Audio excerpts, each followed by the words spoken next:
So Michelle, you have a really unique story when it comes to faith identity and formation. Would you want share that with us, please? Yeah, so my parents raised me in a belief system under a very strict Pentecostal church. So my grandfather was actually the pastor of that church on my dad's side, and everyone within my dad's side of the family was very heavily involved in the church. My uncle was also a bishop. My aunt was married to another pastor that was within that same denomination, just in the States, and my dad was actually the only one that wasn't a member of any congregation, so he was kind of like the outcast. Oh But shit, I like him already. yeah, like he sent my brothers and I all the time religiously because he wanted us to grow up with a faith system. The only thing about it was is that it was really rigid, and especially towards women. So in my opinion, that church, women had no voice and we had no freedom of expression. So if you were a woman, you couldn't wear pants ever. You had to always have skirts that were below your knees, Sounds like my no cousin. makeup, no earrings, no, you couldn't straighten your hair, tattoos, anything like that. And if you did, you were deemed a Jezebel. Jezebel. Therefore, Jezebel. therefore you were evil, Jezebel. right? So you had then a first class ticket to the fiery gates of hell. Essentially. Mm-mm. So, me Jezebel. growing up there, Jezebel. yo, hard Jezebel. If I put a little bit of like lip gloss, they'd be like, whore. What? Did you get? But they wouldn't banish you. They just demean you in the church, right? Oh, hard, heavy, heavy, heavy. Yeah, So you might as well be banished, man. Like this I shit. was banished. I was like the outcast, big time. I can But you remember guys going. used to go to church all the time. Yeah, it was terrible. Well, that was before. That was after, right? Okay, So okay. I hated going there because it was really restrictive. And when I was 10, I was like, I hate this. I'm not going anymore. And I told my dad, I said, you don't go, I don't have to go. And it wasn't until I was 14 that I was then introduced to a youth group that was Mm, Christian based. And that's this what I is was where talking the about. church comes in. And they got rid of the institution itself. So it was more about learning how to build a relationship with God and what that looked like. So from there, I, really grew into my faith, and I had the opportunity to develop my faith and really see what it was about. And as I got older, I then got the opportunity to look into other things like astrology and new age things like affirmations and meditation and things Jezebelians. like that. So now I kind of found a way to merge the two in such a way that speaks to my spirit. And, Mm. I still use the Bible as my foundation. That's what I grew up with. But I also believe that, we are spiritual beings having a human experience. I still need that saging, by the way. Yes, you do. I need to come sage your place. Mm-hmm. Yeah, and energy is really important. We are made, I believe, in God's image, and because of that, we can tap into an energy that He has given to us through things like our intuition, and we can use tools like astrology, like meditation, like crystals, even, and saging and clearing your energy in ways Oh, that help guide us to have, live a life that supports our highest and greatest good. So that's that. another one bites the dust. Okay. So I think what makes your story so interesting, Michelle, and something that I saw during my multi faith work is you are sort of definitely representative of a crop of Canadians who grew up in a Christian heritage, but are sort of almost like post-Christian in the sense that they've infused other New Age spiritualities. Think the Eckhart Tolles of the world. Think like Nuances. some more other ancient beliefs, or whether it's crystals or it's like understandings that like Some witchcraft, sometimes the witchery. Abraham sometimes the Abrahamic faiths struggle with New Age spirituality. They can understand older ones because they knew of them, but with the newer ones they really struggle. And a lot of the Abrahamic faiths think they're a little bit like bunk, right? As you were mentioning, if Who are you the tell, who are the Abrahamic faith? Abrahamic faiths are what they say are the Islam, Judaism, Christianity, right? So you've got those, and then you've got Oh, ancient okay. ones like Taoism, philosophies, Buddhism, Taoism, Hinduism, Mm. right? You've got those, but you look at like a lot of people, and you're seeing some similar themes, especially in Western societies. But I think generally globally, are like they're like, this is what I was known and taught. but I'm influenced by the internet. Like the internet is everywhere, and Internet's gonna become a religion itself. it probably is already, right? And people are Religion getting is so man-made, many. right? Facebook. Was that? Religion is 100% man-made. If you I'm really a Facebookian. Yeah, and especially Facebookian, yeah. especially from that's like a rite of passage. But especially as Michelle said, even if it's supposed to be spiritually divine, religion was written and passed down generally by men, right? So like I said, like over again. right, over and over again, and if you look To at fit it, their agendas, man. and again, as you said, whether it's take what Michelle said about how somebody dresses, or like Muslim community, women are like, I sometimes would say, like become like judge each other hard. Women are Most so judgmental hard. people, man. Like I would joke like with some of the women I know who are like, who would wear hijab, and I would joke, I'd be like, yo, don't be like a hijajo, man, because like they're gonna hate on you, right? And it's like that's a great segue into my question. Go for it. So Muslims, they do all this stuff, they eat the food, they pray, they have all these beliefs. Some Muslim men, they do this to get the 72, right? Everyone knows the 72 is, right? We're talking I about don't know what the 72 is. Can I be informed, please? 72 virgins, right? Like when they get there, right? So they can't touch them when they get there. well, they can. They have all the virgins, but then after they go through 72 times, then they just have a whole bunch of girls they got to deal with. But I'm just saying, anyways, they're not virgins anymore. But anyways, that's not what I'm asking. My question is this: what do the women get for being a good Muslim? 72 virgins. So what Josh is referring to, and this is something that's always interesting, that as a Muslim you get asked about, is like there's lots of theological allegory about like heaven and what people get, right? And scholars have looked at this stuff and whatever. Because you talked about the house too. Like if you build a house, then you get a house. Why wouldn't everyone just get a house? Is it like and I'm talking about with the paradise, with the 2021 educated mind, right? Even if you're come from religion. Are these things allegory? Does anybody actually know? Buddy, they still want 72, bro. The guys I talked to. So what Josh is bringing a point is any religion, but let's say Islam in particular, you can point to certain passages and you're just like, oh my God, that's whack for our 21st century society, right? And that is where the rub comes, right? So rather than answer the question, I'll say most people in the 21st century would think that that's weird. Just nothing else to say about that, right? Even as a young adult Muslim. I don't want a virgin. It's right. Well, see, so you're coming from but what you're missing the point is in religion, heaven and the afterlife is talked about as allegory, as like a realm you can imagine using human-based things, like even hell, fire, right? Like why are we always talking about fire? Wherever you go, it's like because it burns, right? Like somebody. But I thought it purifies.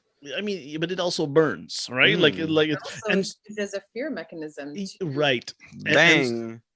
And come here, or else you will burn. In so 72 virgins and used for this, or you can go to heaven if you build a house for God and whatever. But it's like, how does it impact your life here? Because at the end of the day, nobody's going to know. But when you're dead, I'm asking. Okay, so this is what I'm asking. As a Muslim woman, right, or even a person that's converting, right, as a woman, what is my cell like? What do I get? So again, the higher principle is like theologically, as it's scripture written, is like heaven and paradise. Like this is something to the Bible. This is what I want to know. Is that heaven and paradise is is bigger than your wildest dreams and imagine and everything you wanted. So even the things we're talking about, you couldn't imagine, right? So that's the cell of religion, right? If I can't imagine it, then how am I going to get it? Yeah, so I remember one of my friends once said, he goes, "You think in heaven I can fly?" And I'm like, "I don't know." He goes, "You mean you can't?" Right? Like that was his cell. He like that was his. Like he wanted to fly, right? And like for me, it's like I'd like to have my hair back, right? Like it's like. But all jokes aside, to Michelle's point, your hair's waiting for you in paradise. Yeah, the control mechanism to aspire to something, right? Like even like in terms of like religious wars, take like the Crusades or whatever. Well, go conquer this city for God. Right? Did God tell you to do that? And like no, some guy did. Just or like Or like It even if always is some even if guy. you even if you watch like a soccer game, like someone comes on the field and does the cross, right? But then the other guy on the field also like, who is God cheering for, right? Like you or him, right? Like for both.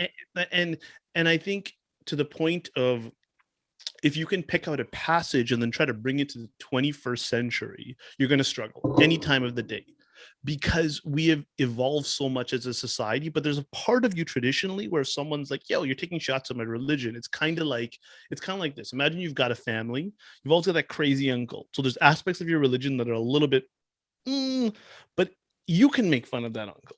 But if somebody from outside your family steps in, you don't know them, and starts attacking your uncle, Right. you're going to defend your uncle, Mhm, right? mhm. And that's what it comes down to. I mean, as a Muslim, I can say that, like, there's lots of things Muslims have critical analysis for. Many of us acknowledge that. We're not going to say that, let's say something like Islamic terrorism or whatever. It's not like it has nothing to do with Islam. Like, for sure, there's people who can use passages on kill the disbelievers and whatever that were written 1400 years ago in a battle. But then there's also people who can like basically say that, to say it has everything to do with religion, that's also kind of whack, right? So it's kind of like, as a dad, to explain that to like little kids who are like trying to figure out what their religious identity is, right? Is so challenging. So it got me to thinking, especially with Michelle, in terms of like, broader conversations around faith, and like, is somebody new is entering your children's life, right? Like we ourselves have so many diverse opinions of, or if we're entering a life of somebody else, right? What kind of value system can we bring with us? And like, especially when there's kids around, right? Like if they've got these formations. And so for me, it's kind of like a sensitive situation, because you can't tell someone, your ex and vice versa, who they should be with, right? Like that's not your business, right? I mean, you can say it, no one's gonna listen, right? Depends on how loud you say it. Yeah, and depends on, maybe sometimes there's a double standard, maybe not. Let the philosophers decide. But in my case, my ex's partner ended up converting to Islam. And that's an interesting dynamic and all stuff. What And it was he had originally? he was originally, I think he was Hindu, but he was like sort of more of like a lot of Hindus kind of, or where a lot of Christians are these days, where it's kind of like it's kind of like a post Hinduism. It's like Okay, you're so Hindu. I have a question here. So whenever someone with a non-Islamic background gets with someone that is of an Islamic background, right? Why is it that that person have to convert and not it's not the other way around? You do have the other way around. Yeah. I would say that for Muslims, it's like, just historically, we seem to like buck the trend where like so much of our practice is just, we just keep going, like Just life. we like lack of a better word, we give no fucks. Like if we're gonna pray, you want to stop people from praying, so we're gonna keep praying, right? And like, and like, if you wanted to take religion from us, you could have tried. Like people have been trying for 20 years. France is like, well, if you're under 18, you can't Jihad. you can't wear a hijab. Like there's aspects of that, absolutely. And especially in certain things that, take 9/11 and whatever. But I think what it is why Islam has become such a rub against modern society, is that a lot of the practices, and especially like a lot of Muslims to these European countries, are newer immigrants, they're black, they're brown, and they just keep practicing. They don't stop, right? Like I compare to evangelical, like black Christians. Like evangelical black Christians don't care. Like it's their personal relationship with God. They want to spread the gospel, and they don't care if you don't like it or not. Some are respectful, some are not. But like white Anglican Protestants are dying in Canada, but black evangelicals are like the future of the church. All these mega churches that you see, The black right? are extreme, and you're absolutely right, especially in the Caribbean. Like those black churches, whether it be Baptist, Pentecostal, or Anglican, like that is to the death. It doesn't matter. Like this is what you believe in. This is how it is. Nobody can stray you. Where I do support what you're saying, that a lot of people that are maybe Catholic, maybe they're not so stuck in that particular form of faith. You know what I mean?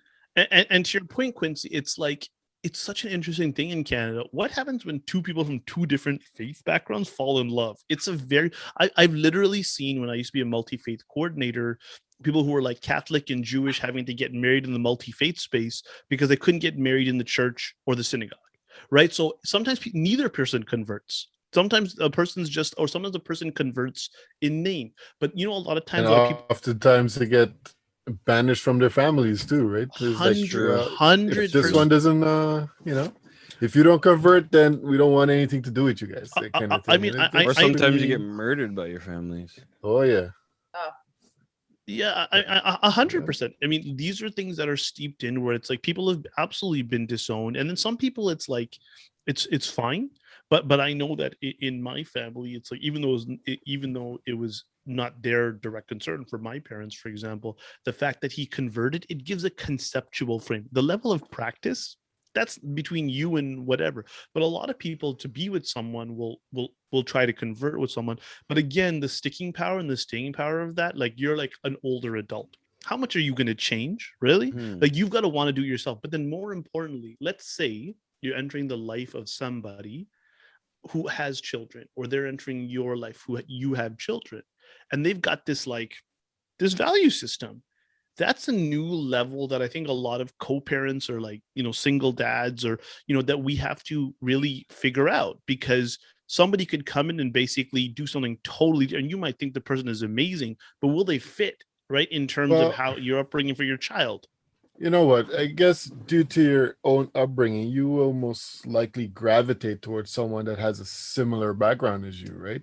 I mean, I don't think that it's like a common interest. Yeah, common interest. So, I mean, unless you meet this person, you never speak about religion, and you know you hook up, and then it's like, oh, by the way, I'm this, right? But I don't see that happening, man. Well, I mean, I've seen it a lot, because sometimes people, so yeah, absolutely. Sometimes people connect so much on another aspect of life, right? That like there's such a click. Or I'll give you another example within the Muslim community as an example. There's like think of the equivalent of Catholics and Protestants. There's Sunnis and there's Shias, right? But like Sunnis don't really consider like Shias like the authentic version of Islam, right? And you see that, you know, so think of like the great Christian schism and, you know, Catholics and Protestants. So what about interdenominational, right? Like, so let's say someone's from your own faith background, but like they're from a very different strain and they practice it very differently, right? Does that still work? Like, because sometimes that can cause as much friction as anything else, right? Like, and that's an interesting point. So Michelle, you talked about like, you know, coming from an evangelical background as an example, right? And somebody now comes in is like telling family members, you know, like, oh, that's not really the right way to do Christianity. People are like, who is this? Like, who is this? Some wire talks there. Like, who is this?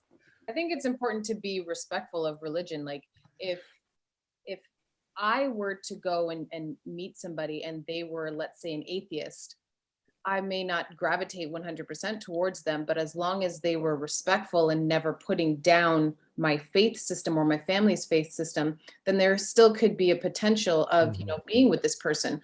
But to be with someone like an atheist and have my background in my faith and then my parents' background in their faith, and they want to come in and say, I don't believe in this, and you guys think that's to me like don't even, you know what I mean? That's just respect, though. Right. That's just a respect thing. Definitely. Excuse. Yeah, and I think what ultimately for the society we live in, you're living in a world where people from all these diverse backgrounds would never meet, right? Yep. And now we live in this amazingly pluralistic city. Hello, introduction. The maniac. Yeah. Literally climbed up my back. Sorry about that. Michelle's the original cat lady. There she is. OG. Yeah, and so, you know, how this is going to give us a lot of views right there. Yeah, that's right. There's a cat. People like cats. Cat. Puss. Look what people like cats, and I think in terms of, you know, don't ever fuck with cats, though. By the way, like any cats. Yeah, it's pretty good. Cats. You never watched that series on Netflix? The Prophet Muhammad, peace be upon him, loved cats. So, you know, whoever is nice to cats is, you know, a good Muslim. That said, if a dog licks you in Islam, you can't pray for most Muslims. So it's an interesting thing. Most Muslims will not have dogs in their house, and they're not dog people. But cats actually, there's a different religious sort of philosophy around them. So if you look at it, like how religion, so that's an interesting thing, like pet people, right? Like, so let's say some people love pets and some people like don't love pets. And for me, we grew up with a fear of dogs, like, and then also it's like like you never would have a dog in the house. So for me, it's such an alien thing that somebody would live with a dog in their house, right? It's so these are just like hard. I remember when I first met my animators from my animation team, and they were just like, this huge Marmaduke style dog, and this thing just came up to me, and I was like, I had fear of death inside me, right? Because I'm just like, I had never experienced it, because that's because I grew up in a Muslim household. So these are little things. Like for me, somebody who had a dog might be like, you see on online apps, you're like, oh, I love my dog, you like swipe left, like you're like swipe left, even if and if you're a Muslim with a dog, we're like, oh, that's great, and then we turn like, yeah, that person's so weird, like who does that? They're not real. That's not real. So it's a fashion. Yeah, it's a fashion thing, right? So that I think that was sort of our point for this segment, is that we come from very, very diverse places. As you can see, even within the four of us, there are common themes as friends, but there are things we're learning about each other just through having this conversation. I didn't know Josh knows so many Psalms. No, just one, bro. Just one, just the one, just one. Yeah. As a final disclaimer, religion is a very sensitive topic. So for those who sometimes may take some offense, what we say, this is a group of four friends, and we talk pretty freely. Yeah. We come from very different places, and we have created safe space and boundaries. So, just if you're hearing stuff and sometimes it may trigger you one or the other, just understand that we're speaking to each other. So we'll put that disclaimer usually, because we know, as doing this type of work, faith is very personal. So it's not, and we respect each other. We do respect. We built trust over the years to have those convos. And I think it's good to have that, but just step in and hear what we say. Sometimes don't take it out of context. So we're just going to leave that. So this is the Debating Dads podcast. It's been wonderful. We're signing off in 3, in 2, in 1.